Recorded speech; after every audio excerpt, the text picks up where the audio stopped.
Hello, my name is Ava Morrison, and this is Physics 1, Lab 5, Modeling Io's Orbit.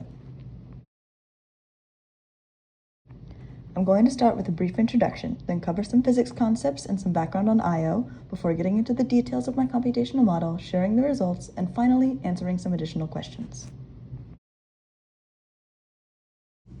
The purpose of this lab is to develop a scale computational model of Io's orbit around Jupiter, then use that model to predict Io's average orbital velocity. To do this, we will need to use Newton's second law, the principles of curving motion, and universal gravitation, which we'll cover in a moment.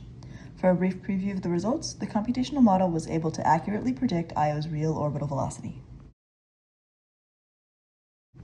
Before we get into the details, there are some fundamental physics concepts I want to cover. First is Newton's second law, hopefully familiar to all of us by now, but we can use this principle to derive the position and velocity update formulas used to chart Io's motion. Second, the concept of curving motion will also apply here. The formulas are shown below, but mostly what we need to know is that the net force can be split into parallel and perpendicular components, and that when an object is undergoing uniform circular motion, the parallel force is zero.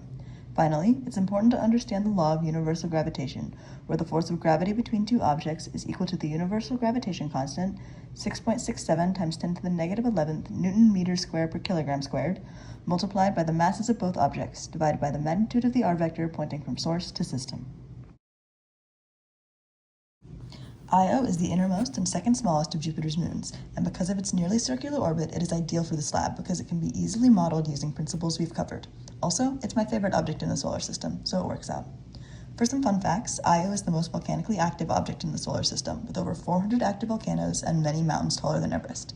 It's also the source of many unexplained magnetic anomalies around Jupiter and influences the motion of its red spot. Io was named after a priestess of Hera from Greek mythology, as all of Jupiter's moons are named after mythological figures associated with Jupiter, the Roman name for Zeus.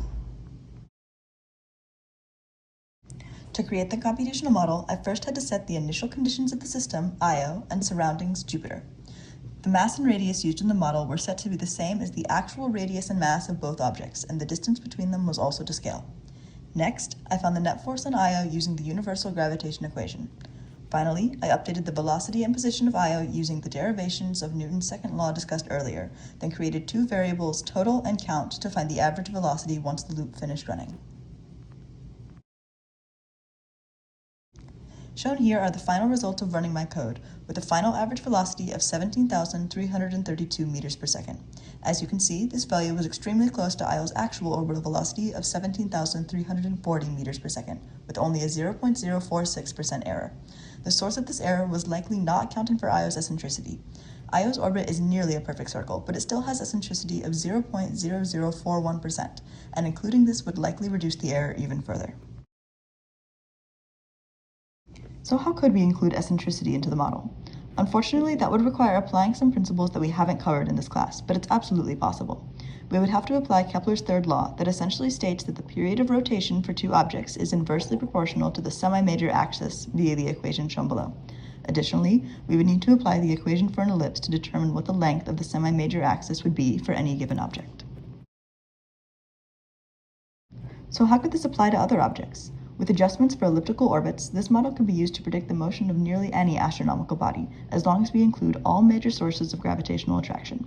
In fact, this model was an elementary version of the programs that NASA uses to predict the motion of planets and other objects, which explains why our model is so close to the measured values.